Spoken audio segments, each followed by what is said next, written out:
Hello guys, leo EPL inafika tamati. Na tunavyosema EPL inafika tamati, manake Premier League, yes, mechi zao wanazimaliza leo.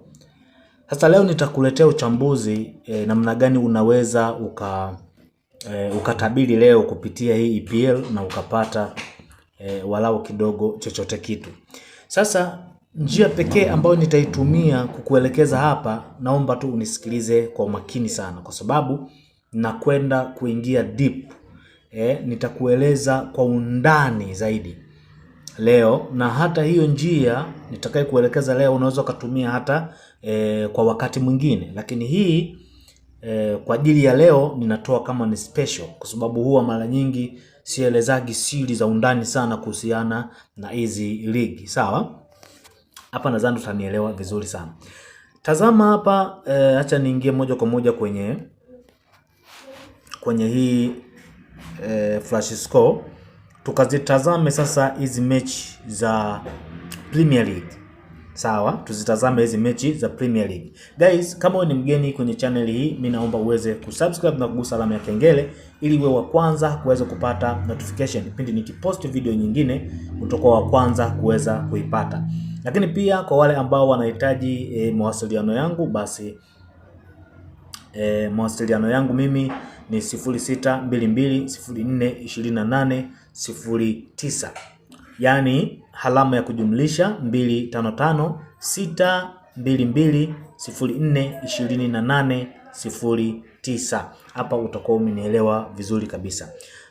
Tuendelee na uchambuzi wetu. Hapa ukiingia unaona kuna game ya kwanza hapa ni Brighton na Man U, ambao hao wanacheza saa 12. Sawa? Sasa acha tuingie kwenye hii Brighton na Man U. Sawa? Alafu tuje eneo hili ambalo linaitwa standing. Sawa? Tuingie kwenye standing. Sasa tuje tucheze na hizi nafasi hapa ili nikueleweshe vizuri kwa nini kuna timu unaweza ukaipa ishinde na ikashinda kutokana na umuhimu wa huo mchezo.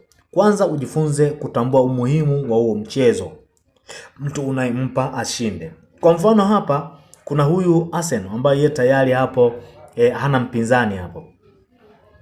Sawa? Hana mpinzani hapo, kwamba yeye tayari kombe ni la kwake. Alafu kuna huyu wa pili ambaye yeye yuko nafasi ya pili, hana mpinzani pia, maana nafasi hiyo ni ya kwake tayari.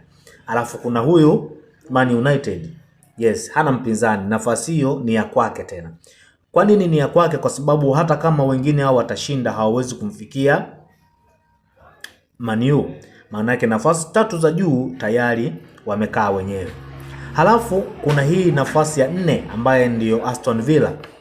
Nafasi ya 4 Aston Villa mpaka nafasi ya 5. Hizi nafasi ni nafasi ambazo haziwezi kuguswa. Kwanza uelewe kabisa kwa nini haziwezi kuguswa. Kwa sababu moja, hawa ndio watakaocheza UEFA msimu utakaoanza. Sawa? Ndio maana hizi alama za hizi rangi walizoweka. Lakini kuanzia nafasi ya 6 na ya 7 hao watakwenda Europa. Sawa? Watakwenda kucheza Europa. Kwa hiyo kama wanacheza Europa, kitu wanachokipigania hapa ni kipi sasa? Sawa? Twende tutazame hizi point. Liverpool ili atolewe kwenye hiyo nafasi ya 5 ili aweze kukaa Bournemouth, inabidi Bournemouth ashinde goli 6 bila. Yaani manake ili walingane pointi, manake 59 kwa 56. Walingane pointi. Alafu magoli na yeye awe juu, maana ana magoli 57. Kwa hiyo akiongeza na goli 6, manake atakuwa ana 60, anakuwa ana 63. Sawa? Ina maana yeye anakuwa yuko juu ya Liverpool kuanzia magoli na point atakuwa amelingana. Kwa ina maana yeye atakaa juu hapo kwa magoli. Ni kitu ambacho ni kigumu sana. Kwa hiyo ndio maana tunasema hizi nafasi 5 haziguswi. Sawa? Sasa turudi ya chini ambayo ni Brighton. sawa. Huyu Bournemouth anacheza, Brighton anacheza. Sawa, hizi timu zote zinacheza. Lakini je, nikuulize swali. Kati ya Bournemouth na Brighton, yupi ambaye ana nafasi? Kwa sababu hao wote wapo nafasi ya Europa. Nafasi mbili. Wote hao wawili hao. Sasa kama wote wawili wako nafasi ya Europa, kwa hiyo Bournemouth na Brighton hakuna vita tena hapo. Hapo nadhani umenielewa vizuri sana. Kati ya Bournemouth huyu na Brighton, wao wenyewe binafsi hawana vita tena. Ila vita inabaki ya Brighton na Chelsea. Hiyo ndio vita inayobaki. Brighton na Chelsea. Kwa maana Chelsea anaitaka hiyo nafasi ya Europa, kwa sababu nafasi aliyokuwepo Chelsea anacheza ile conference sijui nini. Kuna kakombe fulani hivi. Sawa. Kwa hiyo sasa Chelsea yeye anaweza akasema mimi nataka nikacheze Europa. Pointi yake ni 53, unaona hapa 53 kwa 52. Manake kama Brighton asiposhinda leo na Chelsea akashinda, manake atamuondoa kwenye hiyo nafasi. Yaani Chelsea atamuondoa Brighton kwenye hiyo nafasi. Na baada yake Brighton atakwenda kucheza hicho kikombe kingine ambacho Chelsea inabidi acheze. Kwa hiyo ndio vita ambayo Brighton leo atalazimika kushinda. Sawa? Hizo ndo timu ambazo wewe unaweza kuchambua na ukapata matokeo.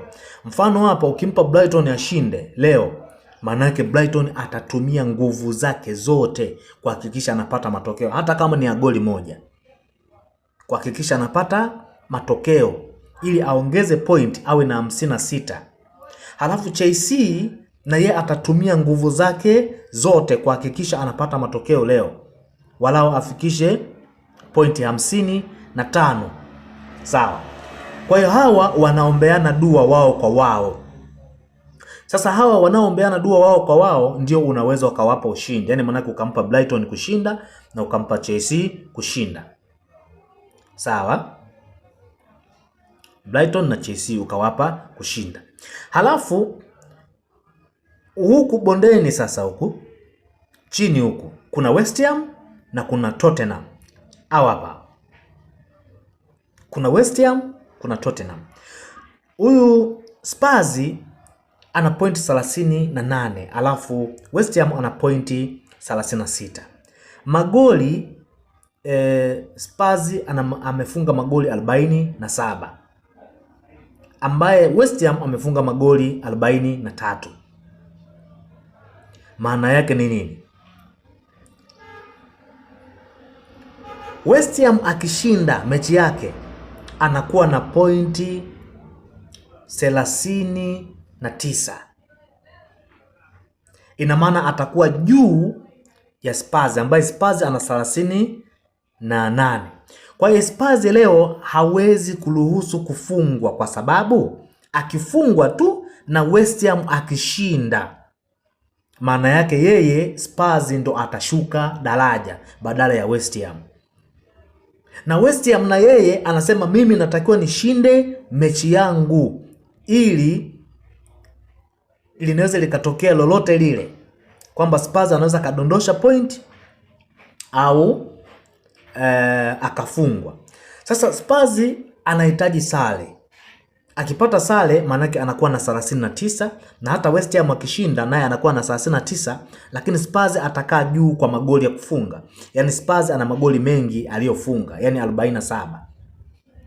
Sawa. Kwa hiyo 47 hii afu karuhusu magoli 57. Hapo tafsiri yake manake anadaiwa kama magoli mangapi? Kama magoli 10. Sasa huyu West Ham yeye amefunga magoli 43, ameruhusu goli 60 na ngapi? Na 5. Maana yake yeye bado atakuwa chini. Hapo nadhani umenielewa vizuri. Yeye atakuwa bado yuko chini. Kwa hiyo namna pekee ya kuweza West Ham kupita ni kuhakikisha anamfunga anayecheza naye leo. Sawa? Anamfunga anayecheza naye leo. na Spurs na yeye anahakikisha anapata ushindi mechi yake ya leo au anatoa sare. Kwa hiyo nini sasa hapa kifanyike? Kitu cha kufanyika hapa, manake timu ya kwanza tulisema yenye uwezo lazima ipate ushindi leo ni Brighton na Chelsea. Timu mbili. Timu mbili zinazokuja ni Spurs na West Ham. Kwa hiyo cha kufanya sasa, unahakikisha unampa West Ham kushinda, alafu Spurs unampa 1x. Ni ngapi hizo? Ni timu 4. Unapata odi zako 10 zimekaa vizuri kabisa. Hapo nadhani umenielewa vizuri kabisa. Kwa uchambuzi huu natumaini hata wewe ukiutumia kwa wakati mwingine unaweza kukusaidia vizuri kabisa. Guys, kama wewe ni mgeni kwenye channel hii ya Kalegesa, basi mimi naomba uwe wa kwanza kuweza kusubscribe, lakini uweze kuturn on notification bell ili uwe wa kwanza kuweza kupata notification. Pindi nikipost video utakuwa wa kwanza kabisa kuweza kuipata. Thank you so much. Kumbuka, wa kwanza wa kushinda na kukumbusha Brighton, Chelsea, Spurs na West Ham. Hapo nadhani umenielewa vizuri kabisa.